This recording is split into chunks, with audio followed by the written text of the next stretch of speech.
데살로니가 전서. 데살로니가 전서와 또 데살로니가 후서가 있죠. 사도 바울이 고린도에서 데살로니가 성도들을 향해서 편지를 서신을 보내는 겁니다. 그럼 데살로니가 성도들은 누굴까요? 데살로니가 성도들은 이 데살로니가 전서에는 그들이 누군지를 잘 나오지 않고 있습니다. 하지만 이 사도 바울이 데살로니가를 바로 바울의 2차 전도 여행 때, 2차 전도 여행 시에 데살로니가에 들러서 데살로니가에 가서 그들에게 거기는 회당이 있었습니다. 유대인 회당이 있어서 그 유대인의 회당에 들어가서 그가 복음을 전했습니다. 그가 복음을 전한 것이 복음을 전했는데 어떤 복음을 전했는가? 이것이 성경에 너무 잘 기록되어 있습니다. 사도행전 17장 3절을 보세요.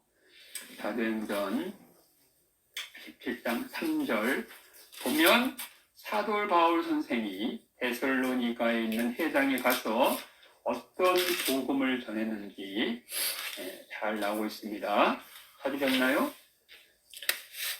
한번 읽어보세요. 뜻을 풀어 그리스도가 해를 받고 죽은 자 가운데서 다시 살아나야 할 것을 증언하고 이르되 내가 너희에게 전하는 이 예수가 곧 그리스도라 하니. 복음을 전했는데 어떤 복음이죠? 바로 예수님이 부활하셨다. 예수님의 부활을 증거했습니다. 그런데 이 예수님의 부활 사건, 이 부활을 증거하는 것은 이 당시에 이쪽 데살로니 사람들은 처음 듣는 거였어요. 처음 듣는 거고 그 당시 해당이 되는 건 유대인들이 있다는 건데 유대인들은 모르겠지만 그때 데살로니가에 있는 마게도냐 사람들은 헬라 사람들은 처음 듣는 겁니다. 많은 사람들이 귀를 기울이고 말씀을 듣다 보니까 4절 보세요. 4절에 그 중에 어떤 사람 곧 경건한 헬라인, 그냥 헬라인이 아니라 경건한. 그래서 경건한을 우리가 어떻게 이것을 받아들일까? 어쨌든 뭔가가 신에 대한 어떤 신의 존재에 대해서 이렇게 느끼고 있던 사람, 그래서 자기 행실을 다르게 하는 사람, 이 정도로 우리가 볼 수 있겠죠. 그 다음에 큰 무리와 경건한 헬라의 큰 무리와 그 다음에 적지 않은은 뭐예요? 많은 귀부인들이 고난을 받고 바울과 실라를 따르다. 그래서 나가 이제 뒷것 때문에 따르는데 따랐다. 그죠? 따랐다는 뭐예요? 그 복음을 받아들였다. 하지만 그 다음에 보면 유대인들이 시기해서 이제 괴롭혀가지고 결국은 바울이 바로 베레아로 넘어가게 됩니다. 베레아로 넘어가서 그 베레아에서 고린도 와서 보니까 그 복음을 통해서 바로 예수님을 영접한 사람들이 있어요.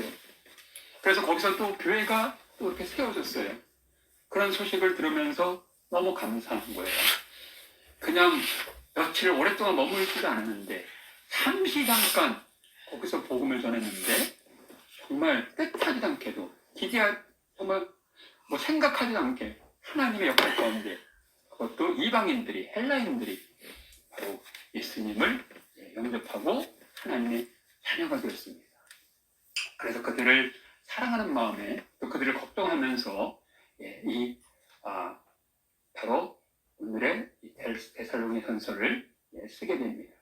이 데살로니가는 이 도시 이름이잖아요.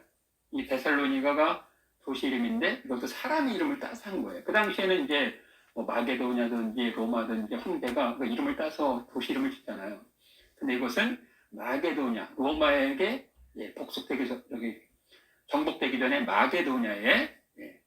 마게도냐 왕이 자기 부인, 아내, 그 아내가 누구냐면 알렉산더 대왕의 이복누이 데살로니카의 이름을 따서 데살로니가. 그런데 이제 마게도냐는 BC 168년에 로마에 속국이 됩니다. 그래서 로마의 지배하에 들어갑니다. 그래서 바울 선생이 그 당시에 데살로니가에 갔을 때 그 당시 그 인구가 한 몇 명 정도 있냐면 데살로니가 그 혹시 시내 사는 사람 인구가 12만 명, 대략 12만 명 하면 우리 그 충주, 우리 그 부모님 계신 충주 정도가 되겠죠? 그럼 어느 정도 그 정도. 근데 물론 도시는 더 클 수 있어요. 근데 하지만 인구수가 12만 명. 근데 오늘날에 얼마 살 것 같아요? 오늘날은 이 지역에, 이 도시에 바로 200만이 산다고 합니다. 그래서 이제 바울 선생이 바로 이제 데살로니가 성도들에게 편지를 쓰는데 오늘 본문을 봤을 때는 재림의 믿음을 준비하라. 재림의 믿음을 준비하라고 권면하고 있습니다. 근데 1장부터 쭉 보게 되면 정말 얼마나 사도 바울이 이 데살로니가 성도들을 사랑하는지 그냥 한눈에 그냥 싹 들어와요. 정말 맨날 너희들 위해서 기도한다. 그리고 너희들의 말을 들었을 때 정말 그러면서 이제 5절 보세요. 5절. 그때 예수의 부활의 복음을 전했을 때 그들이 예수님을 영접했다고 하는데 여기서 구체적으로 5절 보면 이는 우리 복음이 너희에게 말로만 이룬 것이 아니라 어떻게 해요? 능력과 성령과 큰 확신으로 된 것이라. 우리가 너희 가운데서 너희를 위하여 어떤 사역을 한 것은 너희가 아는 바와 같으니라. 그러니까 어떻게 그 당시에 이렇게 강력하게 역사하셨다. 그들도 벌써 그걸 경험했기 때문에 알고 있는데 다시 한번 다 확인시켜주는 겁니다. 사람의 힘이 아니라 우리의 능으로 한 게 아니라 강력한 하나님의 능력과 성령의 성령께서 역사해 주셨다. 그러면서 너희들의 믿음은 이 마게도냐의 사람들의 보온이 된다. 그리고 너희들 믿음이 어떻게 해요? 각처에 퍼졌다. 8절 보면 너희 믿음이 각처에 퍼졌다. 그죠? 각처에 퍼졌다래요. 근데 그들이 어떻게? 평안한 게 아니에요. 마게도냐 사람, 헬라인들이야.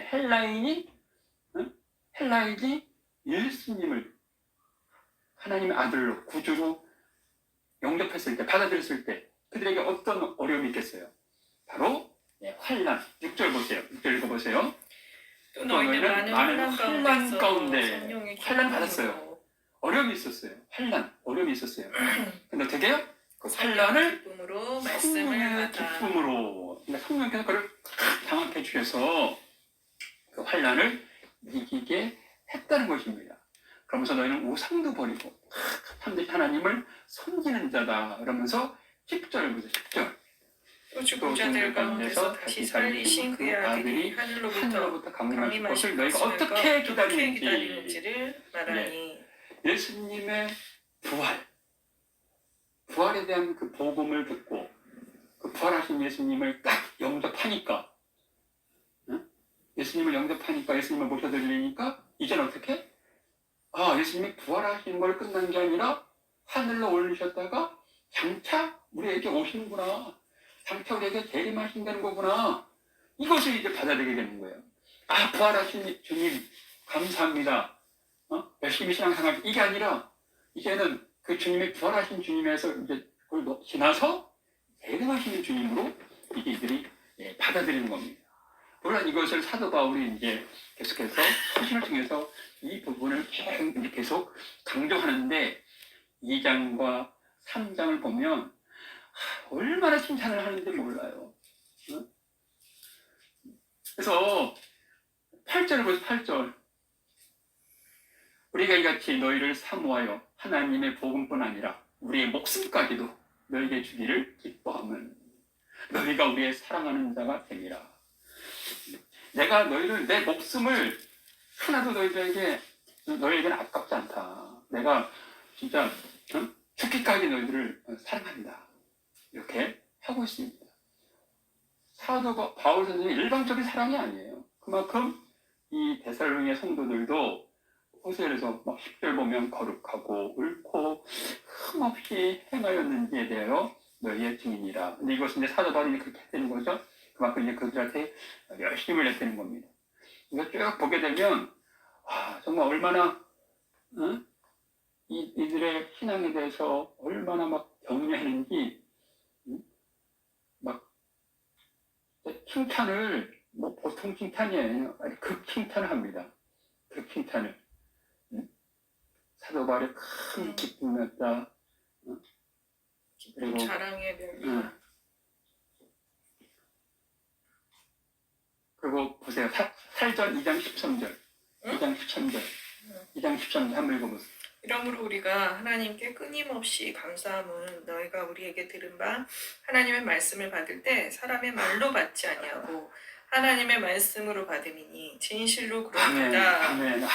근데 말씀을 전하는 자가, 말씀을 듣는 자가 설교할 때 그거는 사람의 말이 아니라 하나님 말씀으로 받아들이고 아멘 아멘 하고 막 그 말씀이 그대로 막 이루어지고 사모하고 막 이런 게 눈에 보이면 얼마나 사랑스럽겠어요. 아멘. 그죠? 아멘. 저는 거보다는 그죠? 얼마나 막 사랑스럽겠어. 그러니까 너희는 사람의 말을 받지 않고 하나님 말씀을 받는다. 그래서 어떻게 돼요? 너희 믿는 자 가운데서 역사하느니라. 말씀을 들을 때마다 너희가 큰 그 믿음으로 아멘을 받으셔서 그 역사함이 너무 강력하게 크다는 겁니다. 근데 그러면서 그런 가운데 고난도 너희가 달게 받고 있다. 그러면서 14절 보세요. 14절. 형제들아 너희가 그리스도 예수 안에서 유대에 있는 하나님의 교회들을 본받은 자 되었으니 그들이 유대인들에게 고난을 받은 것 같이 너희도 너희 동족에게서 동일한 고난을 받았느니라. 거기 유대인 회당이 있다고 해서 분명하게 되죠. 그러니까 유대인들. 하지만 유대인 중에서도 예수님을 영접한 유대인 그리스도인들이 있는 거예요. 유대인 그리스도인들은 얼마나 유대인들한테 핍박과 어려움을 당하겠어요. 근데 그들이 그것을 견디고 그것을 이겨내고 복음 안에서 자유하고 기뻐하는 것을 헬라인들이 보면서 우리도 저렇게 해야 되는 거구나. 그러면서 자기 동족들, 이 사람들도 헬라인도 자기 동족들에게 고난을 받을 때 그것으로 내가 신앙생활을 가지고 고난을 당하는구나. 헬라인이 그리스인인가? 응? 그리스인이 헬라인인가? 그렇죠. 그렇게 마게도냐 그리스 헬라. 그래서 그랬을 때 이렇게 믿는 게 힘들지, 신앙생활을 그렇게 힘들지, 낙심하는 게 아니라 이거는 잘 믿으면 자연스럽게 있을 수밖에 없는 거구나. 그러면서 그것을 견디고 이기고 그러면서 어떻게 보세요? 이런 아름다운 신앙이 바울로 하여금 자신의 소망과 기쁨이요 멸류관이다. 19절 우리의 소망이나 기쁨이나 자랑의 멸류관이 무엇이냐? 그가 강림하실 때 우리 주 예수 앞에 너희가 아니냐? 이 멸류관. 이 멸류관의 의미가 여러 가지가 있지만 우리가 하나님 앞에 정말 잘해서 충성했을 때 하나님이 주시는 그 멸류관, 우리가 이것만 우리 지금 생각하고 있었잖아요. 근데 사도 바울은 여기서 멸류관을 다른 의미로 우리에게 알려주고 있어요. 다른 의미로. 자랑의 멸류관. 또 다른 의미로. 바로 너희가 멸류관이라니까. 예수님 앞에서 주님 보세요. 물론 하나님 말씀이지만 저를 통해서 입에서 나온 복음을 통해서 이렇게 많은 사람들이 이렇게 살았어요. 하나님의 자녀가 됐어요. 그게 멸류관이라는 거 그게. 그래서 주님 앞에 이 자랑의 멸류관을 드립니다. 언제? 그가 강림하실 때에. 그러니까 우리는 저 앞에 정말 잘했다 충성된 종화하면서 주님이 주신 멸류관을 받는 것도 그것도 소망하고 하지만 주님 앞에 드릴 멸류관, 주님 이것이 저희가 주님 앞에 평생 살면서 우리가 엘림 세계교회를 하면서 주님 앞에 이렇게 이 영혼들이 이 사람들이 저희 멸류관입니다. 그러니까 데살로니가 성도를 보면서 너는 나의 멸류관이다 이렇게 선포하고 있는 것입니다. 그러면서 이제는 예수님의 재림을 잘 준비해야 된다. 그러면서 이제 천천히 하나씩 예수님의 재림을 준비하는 방법, 비결, 어떻게 하는 것이 예수님의 재림을 준비하는 것인가? 이제 하나씩 이제 바울 선생이 일러주고 가르쳐주고 있습니다. 근데 이미 우리가 조금 함께 나눈 것 중에서 벌써 거기에 포함되는 부분도 있어요. 첫째가 뭐냐? 왜냐면 그거 한 다음에 분명하게 그 말씀을 한 다음에 강림 얘기를 딱 했기 때문에 그렇습니다. 첫 번째, 설교와 권면을 사람의 말이 아니라 하나님 말씀으로 잘 듣는 것. 예수님의 재림을 잘 준비하는 것 중에서 이것이 하나로 포함됩니다. 설교 권면을 사람 말이 아니라 하나님 말씀으로 잘 듣는 것. 그 다음에 예수님을 믿음으로 말미암아 따르는 어려움과 고난과 환난과 고통을 믿음으로, 신앙으로 잘 견디고 이기는 것, 이겨내는 것.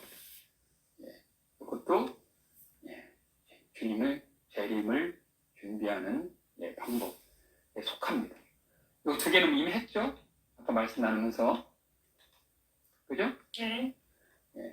근데 이제 쭉 보면은 너무나 보고 싶어서 내가 가만히 있을 수가 없어.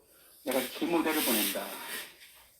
디모데를 보내는데 니네가 당하는 환난이 니네가 잘 견디고 있지만 너무 커서 너희들이 그 환난에 흔들리지 않게 하기 위해서 내가 디모데를 보낸다.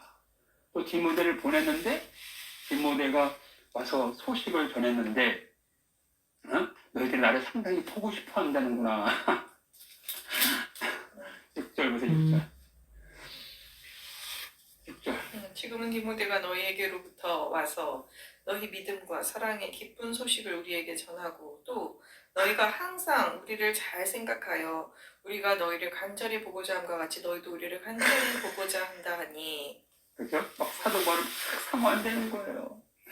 제자 디모데가 와서 선생님 데살로니가 가서 보니까 너무 정말 진짜 사랑스럽게 믿음 생활 잘하고요. 우리가 정말 그들을 보기를 막 사모한 것처럼 얼마나 그 성도들도 우리를 사모하는지 몰라요. 야, 이러면 진짜 목회할 만나겠어요, 그죠? 목회할 만나잖아요. 그들이 그냥 이렇게 잘 보려고 하는 게 아니라 정말 그 마음에서 정말 보고 싶어요. 근데 보고 싶은 게 그냥 정을 보고 싶은 게 아니라 정말 자기들이 환란이 정말 너무 중하니까 자기들에게 더 말씀을 주셔가지고 더 자기들을 견고하게 자기들이 서고 싶은 그런 간절한 소망이 있으니까 바울 선생님 와서 말씀을 전했으면 좋겠다 막 이런 거겠죠. 이런 어떤 보고 싶음도 있는 거겠죠. 그래서 사도 바울이 근데 이것이 사도 바울은 큰 이루가 됐다고 했습니다. 이러므로 형제들아 우리가 모든 공핍과 환난 가운데서 그러니까 사도 바울이 고린도에 있으면서 편하게 있는 게 아니에요. 편하게 있는 거 아니고 사도 바울도 그 성도들보다 더 큰 데살로니 성도보다 더 큰 환난과 환난 그 다음에 고난이랑 한 것은 뭐랬어요? 공핍 환난과 공핍 사도 바울은 누구보다도 지금 하나님의 아주 마음에 쏙 들게 복음을 전하고 있어요. 하나님이 가장 막 하나님의 관심이 완전히 초집중하셔서 지금 사도 바울을 보시고 사도 바울의 그 사역에 하나님께서 함께 하신다고요. 그러면 그 영광이 나타나고 있는데 여기 보면 궁핍이라고 했어요. 궁핍은 뭐예요? 가난한 거. 육체적으로 어려움 당하는 게 아니라 입고 먹고 이런 부분에서 어려움이 되는 거예요. 그죠? 근데 이런 궁핍 중에도 어떻게? 너희들의 말을 들으니까 내가 위로를 받는다. 그러니까 우리가 하나님 앞에 우리가 물론 우리를 그렇게 어렵게 하지는 하나님은 하시지 않을 거예요. 우리는 어렵게 하지 않으시지만 우리가 어떤 그런 어려움이 있을 때 그게 그게 하나님을 향한 그 믿음을 통해서 그것이 어떤 회복되고 극복되는 부분도 있지만 성도들, 양들이 다 목자를 사랑할 때 그것이 엄청난 그런 환경과 상황을 다 타개시킬 수 있는 엄청난 위로를 준다는 거예요. 내가 이렇게 뛰어서 환란과 궁핍을 당하고 있지만 니네들의 너희들의 그 사랑의 그 너희들이 나를 향한 그 마음을 들으니까 내가 위로가 된다. 그러면서 어떻게 8절에는 그러므로 너희가 주 안에 굳게 선지 우리가 뭐예요? 이제는 살리라. 살리라 뭐예요? 살 것 같다. 살 것 같다. 참 걱정 많이 했는데 정말 살 것 같다. 주님, 우리도 사도 바울처럼 그렇게 정말 우리 목숨을 아낌없이 주고자 하는 줄 수 있는 그런 양들을 우리에게 허락하여 주옵소서. 목회의 시작은 양을 기르면서부터예요. 우리 지금 개척한 것이 목회가 아니에요. 양을 기르면서 우리가 목회로 나가게 주여 인도하여 주옵소서. 그러면서 이제 사도 바울은 하나님께 너무 감사하다. 감사가 넘친다. 그런 거예요. 그러니까 어떻게 해요? 지금 거의 하여간 칭찬할 건 다 칭찬했어요. 다 칭찬했어. 그래 나서 그래 너희들 너무 훌륭하다. 내가 마음 편하게 놓을게. 그러면서 안녕. 끝나지 않았어. 딱 칭찬한 다음에 이제 보세요. 10절. 뭐라고 하는지. 주야로 심히 간구함은 너희 얼굴을 보고 너희 믿음이 부족한 것을 보충하게 하려 함이라. 뭐라고요? 믿음이 부족한 것을 보충. 너희 믿음이 너희 하나님을 기쁘게 하고 나를 기쁘게 하지만 아직은 어떻게 부족하다. 족하지 못하다. 아직은 부족한 부분이 있다. 사도 바울이 건면하는 거 보면서 그래서 많은 거를 깨닫게 됐어요. 지금 지혜롭게 됐어요. 누구에게 뭐를 건면할 때는 그 사람의 아직 있는 거 없는 거 리서치가 아니라 정말 그 사람이 있는 거 그러니까 없는 것을 얘기하는 게 아니라 있는 것을 이렇게 얘기해서 하여간 아주 구구절절히 세밀하게 이렇게 하면서 네가 이렇게 이래서 참 이런 부분에서 좋은데 이렇게 하면 좀 더 좋아질 것 같다. 그래서 좀 더 좋아지기 위해서 내가 이 말을 좀 이렇게 하겠다. 이거 똑같은 거예요. 근데 그렇게 막 칭찬하다가 갑자기 어떻게 해요?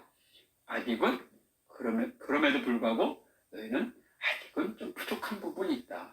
그래서 그 보충해주기 위해서 내가 편지를 쓴다. 그러면서 어떻게 해요? 지금부터가 정말 대설레가 성도들에게 정말 하고 싶은 얘기란 말이에요. 그 전에는 계속 그들을 이렇게 기분 좋게 한 거고, 근데 이제부터가 이제 정말 이제 사도 바울이 편지를 쓰는 목적이 이제 6터 나오는 거예요. 응? 6터 이제 나오는 거라고. 근데 여기서부터 보면, 이제 재림의 믿음을 어떻게 준비하라고, 이제 여기서도 이제 나오는 거야. 아까 2번 나오고, 2번 또 나오는 겁니다. 한번 읽어보세요, 이제. 어디? 네, 10절. 10절? 응. 10절 했잖아. 11절? 13절. 12절. 응. 또 주께서 우리가 너희를 사랑함 같이 너희도 피차간과 모든 사람에 대한 사랑이 더욱 많아 넘치게 하사. 뭐라고요? 사랑이 더욱 넘치게. 피차사. 그러니까 이제 부족한 거 있는데 내가 너를 그 보충하려고 하는데 너희는 요 부분에서 더 해라. 그래서 그게 뭐예요? 피차사. 너희가 피차 사랑하라. 피차간에 너희들 간에 피차 사랑하되 그걸 끝나지 말고 모든 사람에 대해서 더 사랑이 더 넘치게 해라. 그래서 그러면 좋은 거야 라고 말하지 않고 왜 그러냐? 그것이 바로 강림하실 때에 하나님 우리 아버지 앞에 거룩함에 흠이 없게 하시기를 원하노라. 사랑을 하는데 그 사랑하는 이유가 있는 거예요. 왜 사랑하라고 하는 이유가, 너희가 피차간에 사랑해야 될 이유가 있다. 또 모든 사람을 너가 이렇게 품고 사랑해야 될 이유가 있어. 그 이유가 바로 뭐다? 우리 주님이 강림하실 때 우리 주님은 강림하실 때 흠이 없게, 흠이 없는 게 뭐 이렇게 뭐 때가 타서 이런 지우고 이런 게 아니라 바로 사랑, 십자가를 사랑하고 많은 사람을 사랑하는 그것이 그냥 아무 때가 아니라 강림하실 때, 주님 강림하실 때 흠이 없게 하는 건 뭐예요? 이게 바로 주님의 재림, 강림을 준비하는 것. 주님의 강림을 준비하고 주님의 재림을 준비하는 것. 어떻게 준비하냐? 서로 사랑하라. 피차가 안에 사랑하라. 그렇게 말씀하고 있습니다. 그래서 세 번째는 피차간 모든 사람에 대한 사랑이 더욱 넘치게 하는 것, 넘치는 것. 이게 바로 재림의 믿음을, 주님의 재림을 예비하는, 준비하는 그런 모습입니다. 그래서 근데 이제 쭉 보시면 그래서 그 4장 9절도 보면, 근데 4장 9절 보면 이거 사랑하라고 하지만 뭐라고 짚어주냐면 너희는 지금 사랑하고 있어. 읽어보세요. 형제 사랑에 관하여는 너희에게 쓸 것이 없음은 너희들 자신이 하나님의 가르침을 받아 서로 사랑합니다. 이미 그 사랑하라고 이제 이게 그러니까 형제를 사랑하고 피차간을 사랑하는 게 주님의 재림을 기다리는 방법 중에 하나인데 너희들이 그걸 잘하고 있다는 거예요. 그러면서 어떻게 해요? 10절에는 뭐라고 해요? 10절에는 너희들끼만이 아니라 모든 형제에 대하여 과연 이것을 행하도다. 그죠? 그러니까 어떻게 이 부분은 부족한 걸 아까 그랬죠? 부족한 것을 더 보충하려고 하는데 이 사랑하는 이 부분에서는 너희가 정말 내가 흡족할 정도로 이렇게 하고 있다라고 하고 있어요. 그래서 12절보다 12절. 또 이는 외인에 대하여 단정히 행하고 또한 아무 궁핍함이 없게 하려 함이라. 12절인 거게 더욱 많이 넘치게 하사. 또 우리 여기구나 여기 3장 12절. 또 주께서 우리가 너희를 사랑한 같이 너희를 피차간 모든 사람에 대한 사랑이 더욱 많아 넘치게 하사. 너희 마음을 굳건하게 하시고 우리 주 예수께서 그의 모든 성도와 함께 강림하실 때 하나님 우리 아버지 앞에서 거룩함에 흠이 없게 하시기를 원합니다. 그래서 어떻게 해요? 마음을 굳건하게. 이게 그러니까 사랑을 하는 게 뭐라고요? 마음을 굳건하게 하시고, 너희 마음을 굳건하게 하시고, 사랑하는 마음을 뺏기지 않고 지킬 수 있도록 하나님이 우리 마음을 굳건하게 하신다. 근데 이게 강림하실 때 주님의 재림에 딱 초점이 맞춰져 있잖아요. 그것이 주님의 재림에 이것이 주님의 재림을 준비하는 거. 그리고 이제 끝으로 4장 1절 보세요. 우리가 이미 아까 그거 사랑 이거는 이미 잘하고 있다는 걸 우리가 먼저 본 거고 4장 1절 보세요. 형제들아 우리가 끝으로 주 예수 안에서 마지막으로 너희 건면하노니 너희가 마땅히 어떻게 행하냐. 그러니까 끝으로 건면하노니 보면서 내용을 보면 이게 정말 하고 싶은 얘기야. 응? 아까 그 사랑하라 이거는 어떻게 해요? 이미 너희들이 많이 이런 부분을 내 마음을 충족시키는데 끝으로 마지막으로 너에게 건면하노니 하는데 그 다음 내용을 보면 정말 사도 바울이 가장 하고 싶은 말이 나옵니다. 근데 그게 바로 뭐였나? 4장 3절. 바로 하나님의 뜻은 이것이니 너희의 거룩함이라. 곧 음란을 버리고 각각 거룩함과 존귀함으로 자기의 아내 대할 줄 알고 하나님을 모르는 이방인과 같이 세욕을 따르지 말고 이 일에 분수를 넘어서 형제를 해하지 말라. 이는 우리가 너희에게 미리 말하고 증언한 것 같이 이 모든 일을 주께서 신원하여 주심이라. 하나님이 우리를 부르심은 부정하게 하심이 아니요 거룩하게 하심이니. 아멘. 이거 뭐예요? 거룩. 네 번째는 우리가 주님의 재림을 준비하는 어떻게 준비하느냐? 거룩한 삶, 거룩한 생활. 그래서 왜 거룩하냐? 그게 하나님의 뜻이다. 그래서 구체적으로 이것을 말을 하고 있어요. 거룩해야 되는데 음란을 버려라. 그 다음에 참 어느 한 대점을 딱 찍어서 얘기하고 있어요. 거룩함과 존귀함으로 자기 아내 대할 줄을 알고. 존귀함으로. 분명히 그랬죠. 먼저 디모데를 보내서 그 교회 형편과 사정을 알아봤다 그랬죠. 그래서 디모데가 와가지고 거기에 대해서 데살로니가의 그 교회에 대해서 디모데가 이제 나름대로 자기가 보고 느낀 것을 사도 바울에게 이제 그걸 알리는 거예요. 근데 사도 바울은 아까 본 것처럼 계속 칭찬하다가 거의 칭찬하다가 그리고 뭐 검사한다 뭐 이렇게 하다가도 거기서 살짝 그냥 잘한 거 짚어주다가 마지막에 끝으로 하면서 거의 마지막 인사할 것처럼 하면서 정말 이제 하고 싶은 얘기 하는 거예요. 거룩한 삶. 존귀함으로 자기 아내 대할 줄 알고 이렇게 못하는 사람이 있는 거를 들은 거예요. 그 구체적으로 딱 씹어서 얘기하는 거예요. 존귀함으로 자기 아내 대할 줄 알고 존귀함으로 아내를 존귀 여기라 이거예요. 아내를 존귀 여기라. 헬라인들 그 헬라인 성도 중에서 남자 성도 중에서 이 부분을 좀 못한 것 같아요. 존귀함으로 자기 아내를 대할 줄 알아라. 근데 그게 거룩이래요. 그게 거룩. 그걸 거룩하고 연결시켜준단 말이에요. 연결시켜준다고요. 그 다음에 이방인과 세격을 따르지 말고. 그 사람들이 예수님을 영접하기 전에 그 사람들도 이방인이었고 헬라인이었기 때문에 이런 성욕, 이런 세격, 이런 성적인 부분, 이런 거에 완전 노출됐던 사람들이잖아요. 노출됐다가 예수님을 탁 영접하고 하는데, 이런 부분에서, 옛사람이 팍 죽어야 되는데, 그렇지 못한 부분들이 있다는 거잖아요. 그러면서, 이제 이거를 딱, 이 서신을 보고, 이제 그것을 읽었을 때, 찔림 있는 사람이 있겠죠. 존귀함으로 자기 아내, 그래서 아내를 존귀하게 여겨라. 남편을 잠재하게 이런 건 없고, 존귀하게.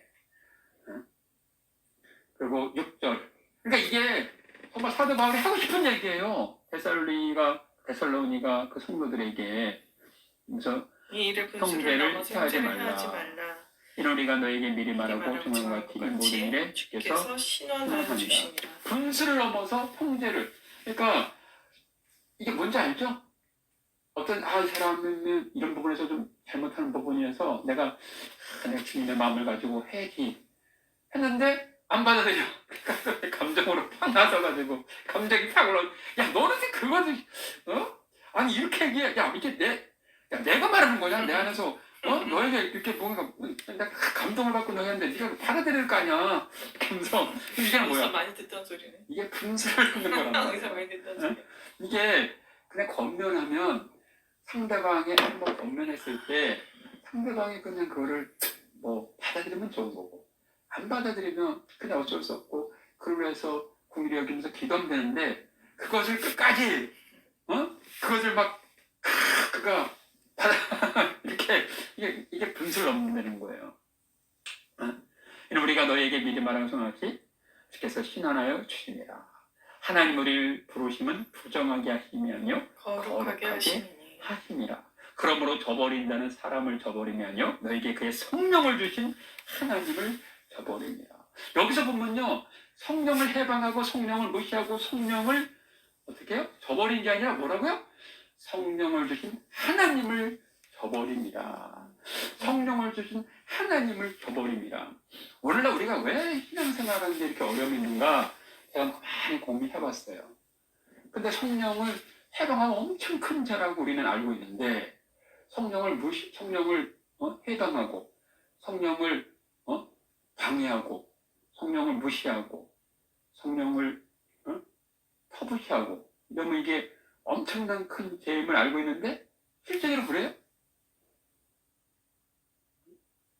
성령의 감동을 무시하고 불순종하고 해방하면 뭔가가 그 다음에 거기에 대한 징벌이나 거기다 뭔가 벌이 확실하게 나타나면 성령님에 대해서 엄청나게 하겠죠.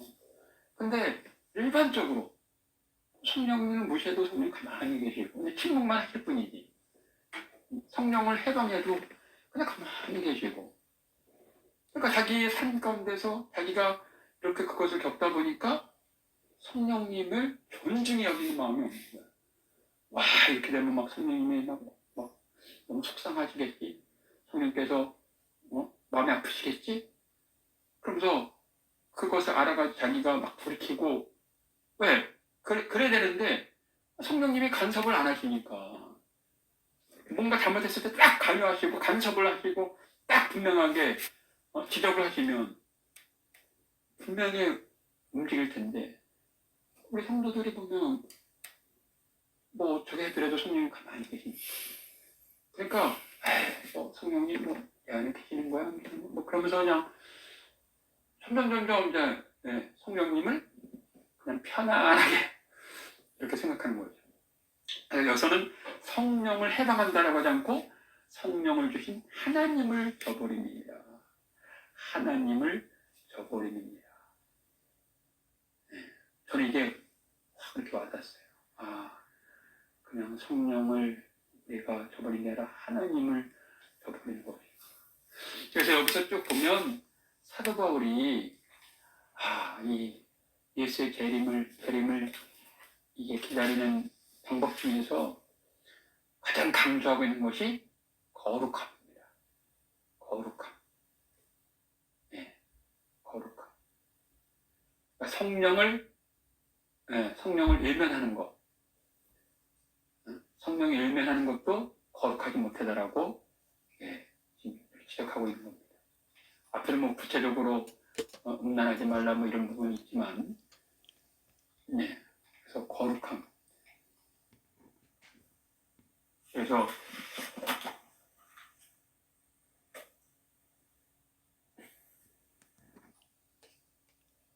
사실 거룩은 하나님의 행위로서의 거룩도 있지만 마음으로서의 거룩. 행위로서 우리가 거룩함도 있지만 마음으로서의 거룩.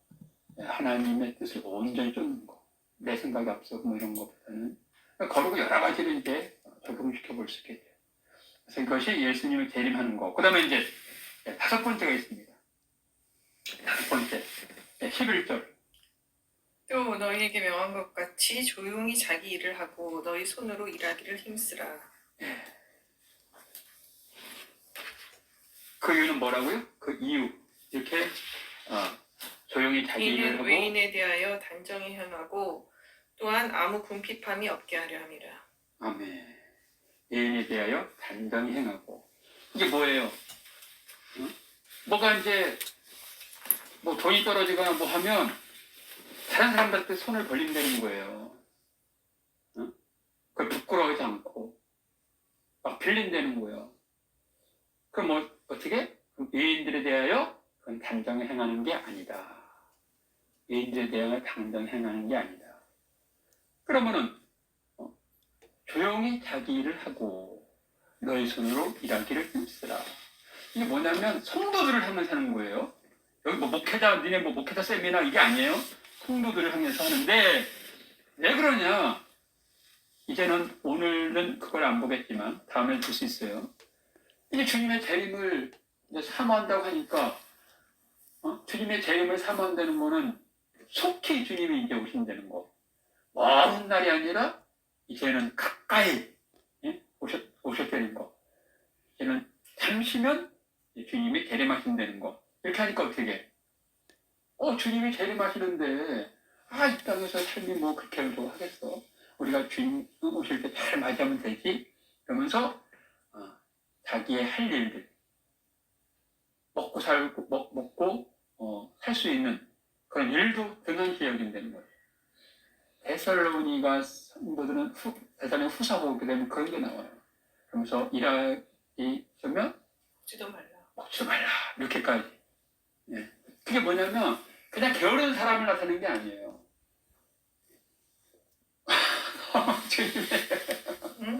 주님의 재림을 당장 주님이 이제 재림할 것이라고 막 그렇게 막 믿어지고 그러니까 그냥 다른 게 다 귀찮은 거예요. 이 세상사가 다 그냥 귀찮은 거예요. 그냥 주님 빨리 오십시오. 주님 오십시오. 어? 아 내가 뭐 아니 먹는 게 뭐가 중요해요. 주님 빨리 오시면 어? 저는 진짜 들림 받는 거 그것만 상상합니다. 그러니까 주님이 아주 가까웠다 느끼니까 그만큼 이 세상에 자기가 하는 일들에 대해서 그 가치를 잃어버린 거예요. 사도 바울은 그래서 이게 여기서도 이제 조용히 자기 일을 하고 일을 한 사람이니까 이미 데살로니가 전서에서도 디모데에 가서 보니까 이게 진짜 게르베 믿음은 너무 훌륭한데 너무 그냥 일을 안 하고 이런 경우가 이게 보이니까 이렇게 사도 바울에게 알려서 사도 바울이 얘기하고 있는 거예요. 조용히 자기 일을 하고 이야기를 힘써라. 그래서 이것이 주님의 재림을 준비하는 것이다. 주님의 재림하실 때 그래서 어떤 역사가 나타난다? 그러면서 이제 결정적으로 주님은 반드시 재림하신다. 근데 주님이 어떤 방법을 재림하시는지도 사도 바울은 선포하고 있는 겁니다. 분명히 물론 이제 예수님께서 승천하실 때 이미 천사가 이렇게 올라가신 대로 그대로 그렇게 오신다. 이런 모습으로 오신다. 라고 한 것처럼 사도 바울도 이제 여기에 대해서 데살로니가한테 너희가 지금 사모하는 재림의 그 주님을 사모하는데 주님은 이렇게 재림하실 때 이런 역사가 나타난다. 그래서 16절 주께서 호령과 천사장의 소리와 하나님의 나팔 소리로 친히 하늘로부터 강림하시리니 그리스도 안에서 죽은 자들이 먼저 일어나고 그 후에 우리 살아남은 자들도 그들과 함께 구름 속으로 끌어올려 공중에서 주를 영접하게 하시리니 그리하여 우리가 항상 주와 함께 있으리라. 주께서 호령과 천사장의 소리로 하나님의 나팔 소리로 그러니까 이게 뭐냐면 주님이 재림하시는데 어떻게 재림하는 거지? 이런 식으로 이제 데살로니가 성도들이 이제 궁금해한 거예요. 그러니까 사도 바울이 이 궁금증을 풀어주는 겁니다. 어떻게 오신다? 천사장의 소리와 하나님의 나팔 소리로 신이 하늘로부터 쫙 강림하시고 그걸 끝난 게 아니라 그분이 강림하시고 재림하실 때 우리는 어떻게 된다? 우리는 구름 속으로 쫙 끌어올려서 공중에서 주님을 영접하고 주님을 만난다. 이렇게 하고 있는 겁니다. 그러면서 이때를 너희들이 사모하고 이것을 정말 너희가 주인공으로 이때 서려면 어떻게 해야 된다? 쭉 얘기한 겁니다. 다시 한번 정리해서 얘기하면 첫 번째는 설교와 권면을 사람이 말이 아니라 하나님 말씀으로 잘 듣는다. 예배를 잘 드린다. 예배자. 하나님 앞에 정말 예배자, 온전한 예배자가 된다. 그 다음에 고난을 잘 견딘다. 아멘? 믿음에서 오는 고난을 잘 견딘다. 그 다음에 자간의 사랑을 넘치게 한다. 그 다음에 거룩한 삶. 그 다음에 자기 일에 최선을 다한다. 현재 자기 일에 최선을 다한다.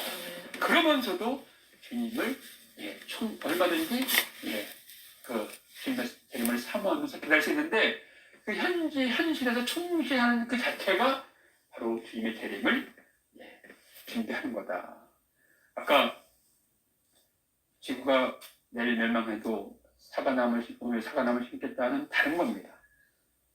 그거는 그냥 어떤 그 세상 이치에 대해서 파악을 하고 그 다음에 우리의 무능함을 발견하면서 어떤 그런 부분에 대해서 체념적으로 그래서 체념하지만 그래도 그냥 나는 하루를 헛되게 보내지 않고 그냥 살아간 대로 살아갈 거야. 그런 어떤 적입니다. 그런 어떤 그런 고백인데 우리는 또 이건 다릅니다.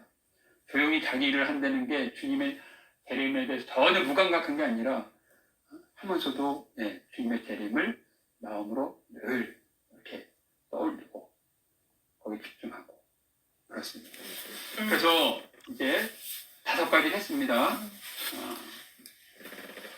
그러면은 우리 사모님은 이 5가지 예배자로 하나님께 잘 쓰는 것, 그 다음에 고난을 잘 이겨내는 것, 그 다음에 차반에 서로 사랑하는 것, 그 다음에 거룩한 삶, 그 다음에 현실에 자기 일에 충실하는 것.